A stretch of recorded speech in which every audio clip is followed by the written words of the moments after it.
In today's video, I remove plastic pins, I try to assemble landing gear puzzle, I cut out flaps. In addition, I add a few wires to the cockpit. I correct the model shapes slightly. I have a nice spiral light in the background. And lastly, I spray minor shading with an airbrush. Hello fellow modelers. Mosquito is one of the most beautiful aircraft from World War II. It has clean shapes and 2 engines. So what else do you want? I chose Airfix because it is the most accurate kit in the scale and has lovely details. I want to make the Mosquito straight off the box, maybe with minor improvements. It is 72 scale model, but the number of parts and sprues is spectacular. It will be fun. The Bombay part has crazy amount of mold pins. At least they are on hidden areas, so you don't need to bother with cleaning. The parts have nice and sharp details, and therefore it's good to use a thin glue. The radio has a hole inside. The reason for that is to prevent plastic sink marks after molding. However, the hole is wrong, and it's suitable to cover it with a styrene board. In my opinion, the elevator's edge is slightly raised above the surface, therefore I am thinning down the opposite side with a micro grinder. You can clearly see the difference with a second, not modified wing. The Mosquito has complex landing gear legs, and I'm glad that Airfix didn't simplify this section too much. However, I made a few improvements even so. First, you can thin down fenders and drill out the relief holes. Secondly, fill the hollow parts with a putty.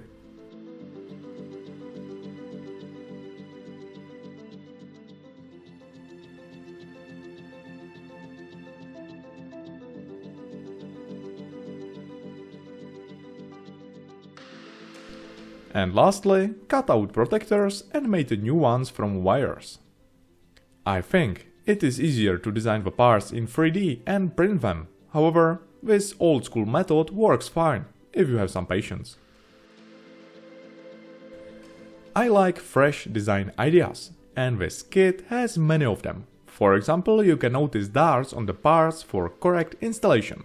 Basically, it is foolproof. The same problem as the elevator has trailing edge on the wings. As you can see, it does not fit precisely, and it looks thick. I visited RAF museum and took many photos there. These photos helps me to identify all the subtle deviations and make the necessary adjustments. Do not worry, the rest of the kit fitting is phenomenal. The flaps are so tempting. So okay, I am cutting them out. Only it's a shame that I don't decide on this improvement before gluing. Cutting the flaps out is more effortless if you have the wings in 2 parts. Never mind, I can handle it even so. The wooden wing is dull, so at least the flaps will make it more interesting.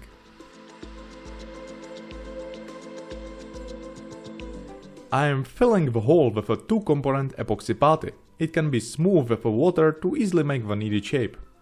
Now I must correct the shape of the flaps. If you do not have a styrene boards, then you can use a residual plastic sprue. The flaps have a teardrop shape, so the round shape I am sculpting from epoxy putty. The last step is to smooth and correct flaps into the final shape. If you want to make life easier, you can buy a resin replacement set from CMK. The result will be same, but effortless. I want the tire pattern to be more pronounced. Good for this is a small saw. Super thin glue is an aggressive chemical, and you can nicely clean residual dust with it. I didn't want any extra detail parts for this kit, however I found meanwhile cleaning this old detail set, so I can use from it at least the seat belts and air intake covers. I am making the rest of the details from lead wires. Some are indicated on the plastic, but are shallow.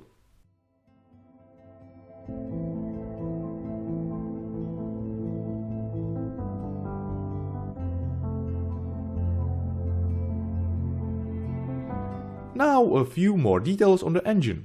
Air intake is only indicated, so making it deeper with the micro drill bits is handy. These micro drill bits are for electronic boards. You can get them from eBay, AliExpress for a few dollars. Just for imagination, this one has only 0.2 mm. If you have a steady hand, try to drill out exhaust pipes. Again, such a small detail, but the difference is lovely. According to the documentation, I discovered that the second air intake has a slightly wrong shape. It should be more smiley.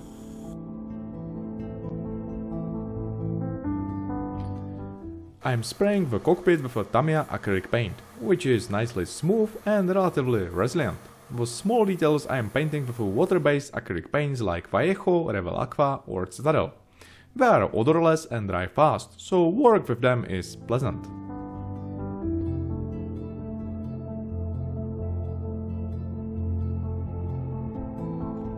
You do not need any extra parts for the cockpit. There are included lovely details with the instrument panel gadgets.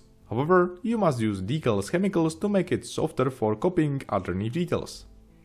Handy is to create cover glass with a clear varnish.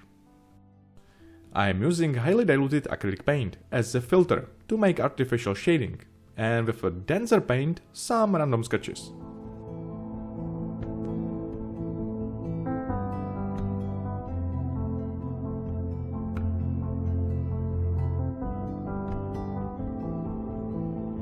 The details in the cockpit are hardly seen, so I think it's already okay for the scale.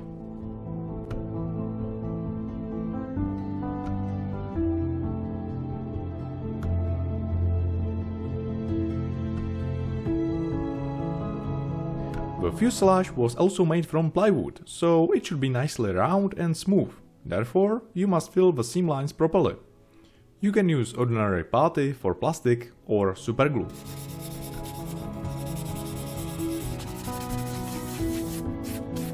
The Bombay construction details are a little bit simplified. You can drill out a few holes.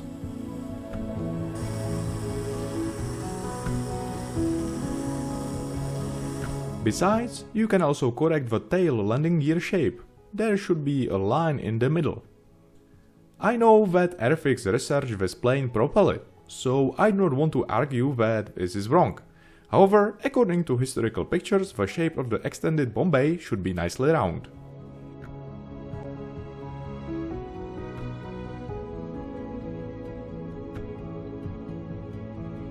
A nice detail is formation lights. There should be a 3 in the row. You can drill out holes and fill them with a clear putty. In the kit are navigation lights made from clear plastic. You can drill out holes for colored light bulbs.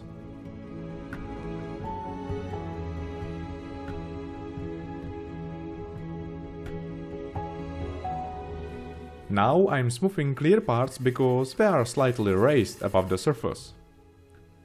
It is easy to polish them with a soft nail file and cotton polishing wheel.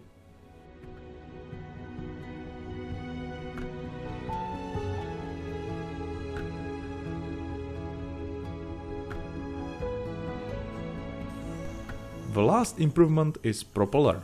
The blades are thick, so let's make them more fragile and thinner with a micro grinder. The cockpit canopy is relatively complex for masking, so you can buy expensive paper spraying mask or make your own. If you place light behind, you can see the frame edges nicely. Then it would be best to have a fresh sharp hobby blade and steady hand. Before we begin painting the model, it is important to ensure that the surface is free of dust and grease. While soapy water can be used, it is recommended to use isopropyl alcohol as it dries faster and is more effective. And do not forget to spray grey primer before painting. This step is crucial to revealing any imperfections like purely filled seam lines or dust particles that may have been missed during the prep process. The superglue is suitable filler. There are few details on the surface, because almost all were plywood. I mean almost, because I found a few rivets on the edges of the engine and cockpit frame.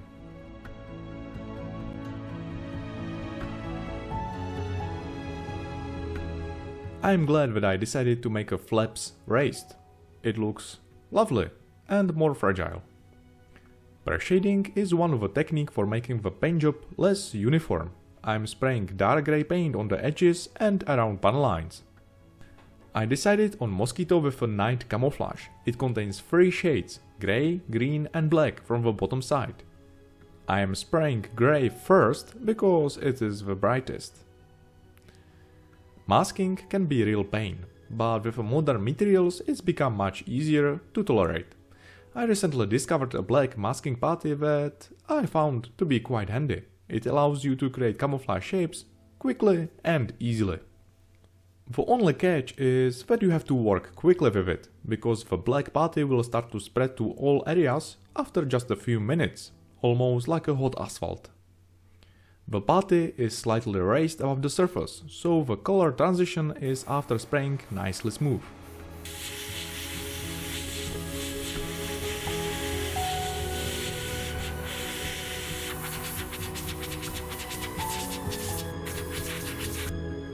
The removal is even more straightforward. There is no residual material on the surface and you can store the putty back to the box for the future use.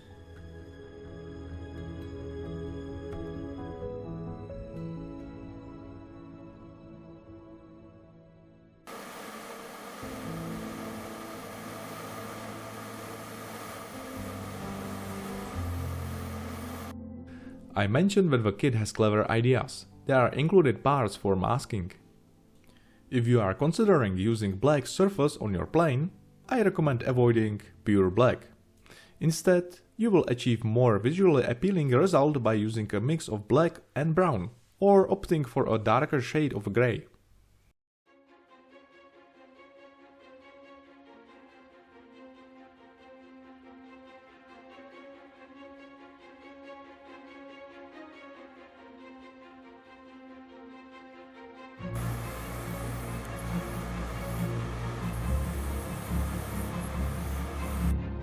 Alright, let's move on to the next step, which involves adding decals.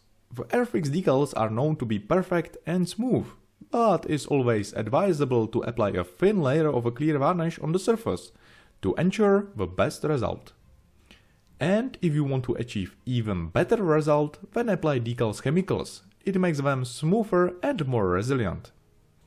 I could consider the result satisfactory if the surface has rivets and more details. However, it is smooth, so the decals are slightly raised above the surface. To improve overall appearance, it will be helpful to apply 2 coats of a clear varnish and smooth the roundlets with the rest of the surface using a soft sandpaper. If you cannot see any clear varnish on the decals edges, then you know you did a good job.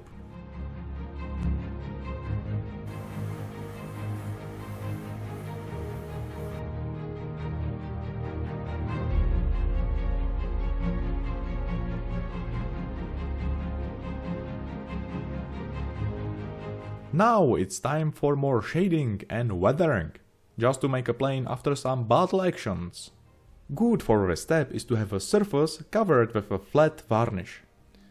I can start with scratches. Having basic plane construction knowledge is always good to avoiding painting aluminum scratches on the plywood surface.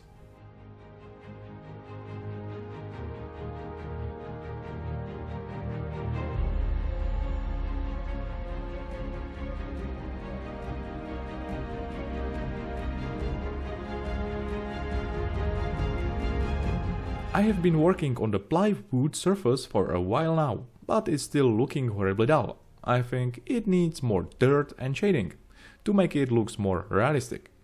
That is why I decided to start painting these effects with oil paints. Hopefully this will give it the depth and texture it needs to really stand out. I am diluting and blending oil paints with a white spirit.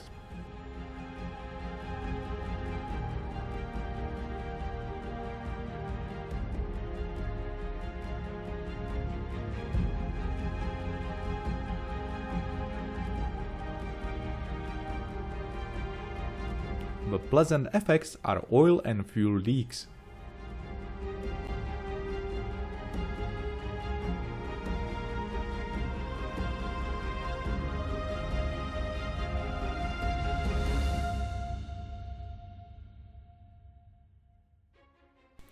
The same problem is with the bottom part. I am painting accumulated dust and leaks with a light brown paint.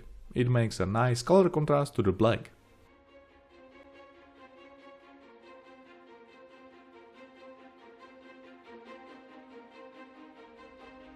I have noticed that there is a quite difference between clean and weathered surface. It is interesting to see how each one can make you feel a different way. If you are into modeling, you could use this as inspiration to create your own unique creation. It is a shame that there is not included legendary 4000 pounds bomb. Even so, the smaller 500 pounds bombs are excellent details also. It is actually pretty funny that this little wooden plane can carry almost as much as B.XVI in terms of maximum bomb load. And I cannot forget to paint exhaust stains. Again, it's good to use some lighter brown shades for more pronounced contrast. And with the details I am done. I like new Airfix kits because they are more and more precise and funny to build. The colorful instruction manual and clever design allows to assemble a kit even if you do not have too much experience with plastic models.